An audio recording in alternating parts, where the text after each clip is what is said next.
Income ടാക്സിലേക്ക് പുതിയൊരു അപേക്ഷ വനിതകളിൽ നിന്നും പുരുഷന്മാരിൽ നിന്നും സ്വീകരിച്ചു തുടങ്ങിയിട്ടുണ്ട്. മാക്സിമം നിങ്ങൾ പറയാൻ പോകുന്ന യോഗ്യതയുള്ള സുഹൃത്തുക്കളിലേക്ക് ഈ ഒരു വീഡിയോ ഇപ്പോൾ തന്നെ ഷെയർ ചെയ്യുക. അതുപോലെ വീഡിയോ മുഴുവനായി കണ്ട് മനസ്സിലാക്കുക. ഓൺലൈനായിട്ടാണ് അപേക്ഷിക്കേണ്ടത്. അപേക്ഷിക്കുന്ന സമയത്ത് നിങ്ങൾക്ക് സെപ്പറേറ്റ്ലി ഒരു ഫോമൊക്കെ അപ്ലോഡ് ചെയ്യാൻ പറയുന്നുണ്ട്. അത് ഈ വീഡിയോ ഭാഗത്ത് തന്നെ ഫില്ല് ചെയ്യേണ്ട കാര്യങ്ങളൊക്കെ പറയുന്നുണ്ട്. ലാസ്റ്റ് ഭാഗത്തായിട്ട് പറയുന്നുണ്ട്. പിന്നെ ഇതൊരു സ്പോർട്സ് കോട്ട റിക്രൂട്ട്മെന്റ് ആണ്. ആ കാര്യങ്ങളൊക്കെ പ്രത്യേകം ശ്രദ്ധിച്ച് മനസ്സിലാക്കി ഇപ്പോൾ തന്നെ നിങ്ങൾ സുഹൃത്തുക്കളിലേക്ക് ഈ ഒരു കാര്യം ഷെയർ ചെയ്യുക. നിങ്ങൾക്ക് യോഗ്യതയുണ്ടെങ്കിൽ വളരെ പെട്ടെന്ന് തന്നെ അപേക്ഷിക്കാനും മറക്കണ്ട. എന്തായാലും നമുക്ക് വന്നിട്ടുള്ള ഈ റിക്രൂട്ട്മെന്റിന്റെ മുഴുവൻ വിവരങ്ങളും എന്താണെന്ന് നോക്കാം. അപ്പോൾ ഇൻകം ടാക്സിലേക്കാണ് പുതിയ അപേക്ഷ ഇപ്പോൾ ഓൺലൈനായിട്ട് ക്ഷണിച്ചിട്ടുള്ളത്. വീഡിയോ കണ്ട് മനസ്സിലാക്കിയതിന് ശേഷം മാത്രം നിങ്ങൾ ഓൺലൈൻ അപേക്ഷ സമർപ്പിക്കുക, അല്ലെങ്കിൽ പാളിച്ചകൾ വരാനുള്ള സാധ്യതയുണ്ട്. അതുകൊണ്ട് വീഡിയോ മുഴുവനായി കണ്ട് മനസ്സിലാക്കുക. ആദ്യം തന്നെ നിങ്ങൾക്ക് ഇവിടെ കാണാൻ സാധിക്കുന്നതാണ് ഇൻകം ടാക്സിലേക്കാണ് ഇപ്പോൾ, അതായത് രാജസ്ഥാൻ ജയ്പൂരിലേക്കാണ് പുതിയ അപേക്ഷ ഇപ്പോൾ ഓൺലൈനായിട്ട് ക്ഷണിച്ചിട്ടുള്ളത്. അപ്പോൾ ഇതിന് വനിതകൾക്കും പുരുഷന്മാർക്കും, ഇന്ത്യൻ സിറ്റിസൺസ് ആയിട്ടുള്ള വനിതകൾക്കും പുരുഷന്മാർക്കും അപേക്ഷിക്കാം. പ്രായപരിധി പറഞ്ഞിട്ടുള്ളത് മിനിമം 18 വയസ്സ് മുതൽ ഏകദേശം 30 വയസ്സ് വരെയാണ് ഇൻകം ടാക്സ് ഇൻസ്പെക്ടറിന് അപേക്ഷിക്കാനുള്ള പ്രായം. അതുപോലെ തന്നെ 18 വയസ്സ് മുതൽ 27 വയസ്സ് വരെയാണ് ടാക്സ് അസിസ്റ്റന്റ്, സ്റ്റെനോഗ്രാഫർ ഗ്രേഡ് 2 ഈ രണ്ട് തസ്തികകളിലേക്ക് അപേക്ഷിക്കാനുള്ള പ്രായപരിധി. പിന്നെ 18 വയസ്സ് മുതൽ 25 വയസ്സ് വരെയാണ് MTSലേക്ക് അപേക്ഷിക്കാനുള്ള, അതായത് മൾട്ടി ടാസ്കിംഗ് സ്റ്റാഫിലേക്ക് അപേക്ഷിക്കാനുള്ള പ്രായപരിധി. പിന്നെ ഇൻകം ടാക്സ് ഇൻസ്പെക്ടർ, അതായത് ഇൻസ്പെക്ടർ ഓഫ് ഇൻകം ടാക്സിന് അപേക്ഷിക്കാനുള്ള വിദ്യാഭ്യാസ യോഗ്യത ഡിഗ്രി ഉണ്ടായിരിക്കണം. അതുപോലെ തന്നെ ടാക്സ് അസിസ്റ്റന്റിന് അപേക്ഷിക്കാനുള്ള വിദ്യാഭ്യാസ യോഗ്യത ബാച്ചിലർ ഡിഗ്രി ഉണ്ടായിരിക്കണം. ഡിഗ്രി തന്നെയാണ് പറഞ്ഞിട്ടുള്ളത്. അതുപോലെ തന്നെ ഡാറ്റ എൻട്രി സ്പീഡ് പറയുന്നുണ്ട് 8000 കീ ആണ് പെർ ഹവറിൽ പറഞ്ഞിട്ടുള്ളത് എന്നും കൂടി ശ്രദ്ധിച്ചിരിക്കുക. പിന്നെ പറഞ്ഞത് സ്റ്റെനോഗ്രാഫർ ഗ്രേഡ് 2 +2 ഉണ്ടായാൽ മതി. അപേക്ഷിക്കാനായിട്ട് +2 മതി. നിങ്ങൾക്ക് ഡിഗ്രിയും അതുപോലെ തന്നെ +2ഉം 10ാം ക്ലാസ് ഒക്കെ ഉണ്ടെങ്കിൽ അപേക്ഷിക്കാം. അപ്പോൾ ഇവിടെ നിങ്ങൾക്ക് കാണാൻ സാധിക്കും ആദ്യം തന്നെ സ്റ്റെനോഗ്രാഫറിന് +2 മതി. പിന്നെ സ്റ്റെനോഗ്രാഫി പോസ്റ്റ് ആയതുകൊണ്ട് തന്നെ കാൻഡിഡേറ്റ് പോസ്റ്റ് സർട്ടിഫിക്കറ്റ് ഓഫ് സ്റ്റെനോഗ്രാഫിൻ്റെ സർട്ടിഫിക്കറ്റ് വേണമെന്ന് പറയുന്നുണ്ട്. അതുപോലെ തന്നെ ഡിക്റ്റേഷൻ പറയുന്നുണ്ട് ഫോർ 10 മിനിറ്റ് ഇംഗ്ലീഷിനും അതുപോലെ തന്നെ ഓർ ഹിന്ദിക്കും അതേ ടൈമാണ് പറഞ്ഞിട്ടുള്ളത്. At the speed of 80 word per മിനിറ്റിൽ 10 മിനിറ്റ് തരും. അതിൽ 80 വേർഡ് പെർ മിനിറ്റിൽ നിങ്ങൾക്ക് ഡിക്റ്റേഷൻ ചെയ്യണം എന്ന് പറഞ്ഞിട്ടുണ്ട്. അതുപോലെ തന്നെ ഇവിടെ നിങ്ങൾക്ക് കാണാൻ സാധിക്കുന്നതാണ് ട്രാൻസ്ക്രിപ്റ്റേഷൻ്റെ സമയം പറഞ്ഞിട്ടുണ്ട്. അത് 65 മിനിറ്റാണ് പറഞ്ഞിട്ടുള്ളത്. 65 മിനിറ്റ് ഫോർ ഹിന്ദിക്കും അതുപോലെ തന്നെ 50 മിനിറ്റാണ് ഇംഗ്ലീഷിന് പറഞ്ഞിട്ടുള്ളത് എന്ന് ശ്രദ്ധിച്ചിരിക്കുക.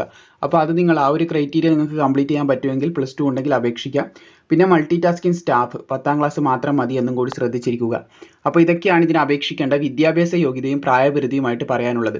ഇനി നമ്മൾ പറഞ്ഞു ഇതൊരു സ്പോർട്സ് കോട്ട റിക്രൂട്ട്മെന്റ് ആണെന്ന്. ഏതൊക്കെ സ്പോർട്സ് ഉള്ളവർക്ക് അപേക്ഷിക്കാൻ സാധിക്കുമെന്ന് നോക്കാം. ഇവിടെ നിങ്ങൾക്ക് കാണാൻ സാധിക്കും 1 മുതൽ 13 വരെയുള്ള സ്പോർട്സ് ഐറ്റംസ് കൊടുത്തിട്ടുണ്ട്.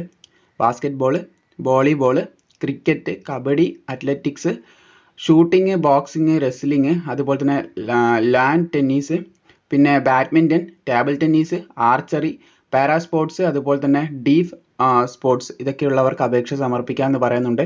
ഇനി ഇതിലൊക്കെ ഏത് സർട്ടിഫിക്കറ്റാണ് വാങ്ങേണ്ടത് നോക്കുകയാണെങ്കിൽ അതിൻ്റെ സാലറി കാര്യങ്ങളൊക്കെ ഇവിടെ നിങ്ങൾക്ക് കാണാൻ സാധിക്കും. ഓരോ തസ്തികക്കും 1,42,400 വരെയൊക്കെ ശമ്പളം ലഭിക്കുന്ന തസ്തികകൾ ഇതിലുണ്ട്. ഓരോ തസ്തികയുടെയും ശമ്പളവും കാര്യങ്ങളൊക്കെ ഇവിടെ കൊടുത്തത് കാണാൻ സാധിക്കുന്നതാണ്. അതിനൊക്കെ ജസ്റ്റ് ഇതായ ഡിസ്ക്രിപ്ഷനിൽ നോട്ടിഫിക്കേഷൻ കൊടുത്തിട്ടുണ്ട്. അതിലൂടെ നിങ്ങൾക്ക് ക്ലാരിറ്റി ഉണ്ടാക്കാം ആ കാര്യത്തിലൊക്കെ. ആദ്യം തന്നെ കോമ്പറ്റീഷൻ ഐറ്റംസ് ഇൻ്റർനാഷണലിലുണ്ടെങ്കിൽ, അതായത് ഇൻ്റർനാഷണൽ കോമ്പറ്റീഷനിലുണ്ടെങ്കിൽ അപേക്ഷിക്കാം. നാഷണൽ കോമ്പറ്റീഷനിലുള്ളവർക്ക് അപേക്ഷിക്കാം. ഇൻ്റർ യൂണിവേഴ്സിറ്റി ടൂർണമെൻറ്റ്സിൽ പങ്കെടുത്തവർക്ക് അപേക്ഷിക്കാം. നാഷണൽ സ്പോർട്സ് ഗെയിംസ് ഫോർ സ്കൂളിനുള്ളവർക്ക് അപേക്ഷ സമർപ്പിക്കാം. അതുപോലെ തന്നെ ഫിസിക്കൽ എഫിഷ്യൻസി ഡ്രൈവിലുള്ളവർക്കും അപേക്ഷ സമർപ്പിക്കാൻ സാധിക്കുമെന്ന് ശ്രദ്ധിച്ചിരിക്കുക. അതിൻ്റെയൊക്കെ ഡീറ്റെയിൽ വിവരങ്ങൾ ഇവിടെ കൊടുത്തതായിട്ട് നിങ്ങൾക്ക് കാണാൻ സാധിക്കുന്നതാണ്. പിന്നെ അതുപോലെ തന്നെ ബാക്കിയുള്ള ഗെയിംസിൻ്റെയും കാര്യങ്ങളൊക്കെ പൊസിഷനും കാര്യങ്ങളൊക്കെ ഇവിടെ കൊടുത്തിട്ടുണ്ട്. അതായത് 1st, 2nd, 3rd റാങ്ക് ഒക്കെ വാങ്ങിയവർക്ക് കൊടുക്കാം. അത് ഇൻഡിവിജ്വൽ ടീം ഇവൻറ്റ് സെപ്പറേറ്റ്ലി ഇവിടെ കൊടുത്തത് കാണാൻ സാധിക്കുന്നതാണ്. ഏഷ്യൻ ചാമ്പ്യൻഷിപ്പിന് ഇവിടെ പറഞ്ഞിട്ടുണ്ട്, അതിലുള്ളവർക്ക് കൊടുക്കാം. അതുപോലെ തന്നെ ഇൻഡിവിജ്വൽ ഓർ ടീം ഇവൻറ്റ് ഇവിടെ കൊടുത്ത ഒളിമ്പിക് ഗെയിംസിനൊക്കെ പങ്കെടുത്തവർക്കുണ്ടെങ്കിൽ അവർക്കും അപേക്ഷിക്കാമെന്ന് പറയുന്നുണ്ട്.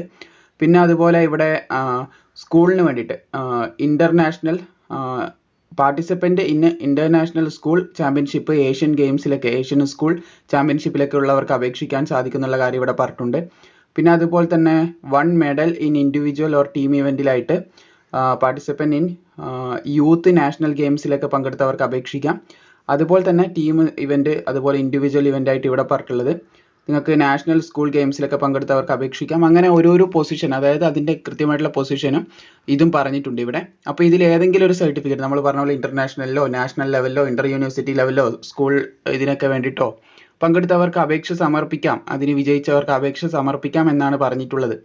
പിന്നെ ഇതിനെപ്പറ്റി പ്രത്യേകമായിട്ട് പറയാനുള്ളത്, ഇതിന് അപേക്ഷിക്കേണ്ട മെത്തേഡാണ്. ഓൺലൈനായിട്ട് നിങ്ങൾക്ക് അപേക്ഷിക്കാം. അപേക്ഷിക്കാനുള്ള ലിങ്ക് താഴെ ഡിസ്ക്രിപ്ഷനിൽ കൊടുത്തിട്ടുണ്ട്.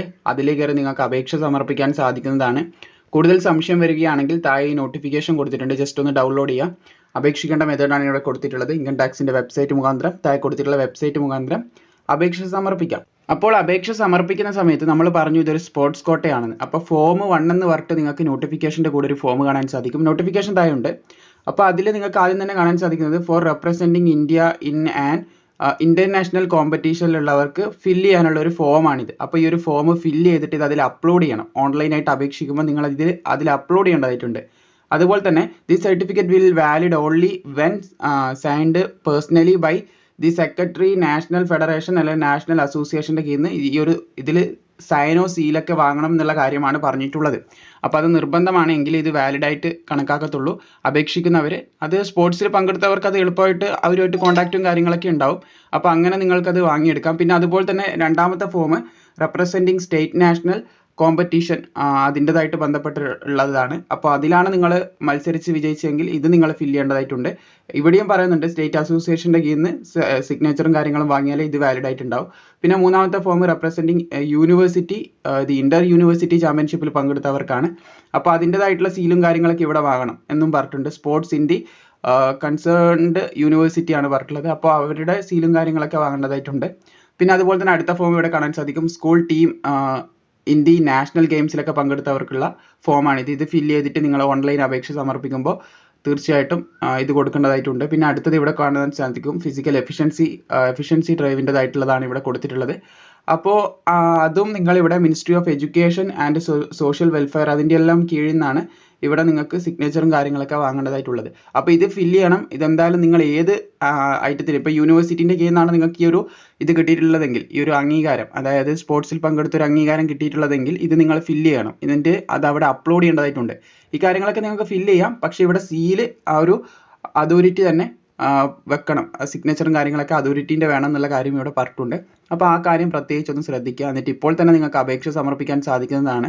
ഈ നോട്ടിഫിക്കേഷൻ താഴെ കൊടുത്തിട്ടുണ്ട്. നോട്ടിഫിക്കേഷൻ ഇമ്പോർട്ടൻ്റ് ആണ്, കാരണം ആ ഫോം നിങ്ങൾക്ക് വേണ്ടതാണ്.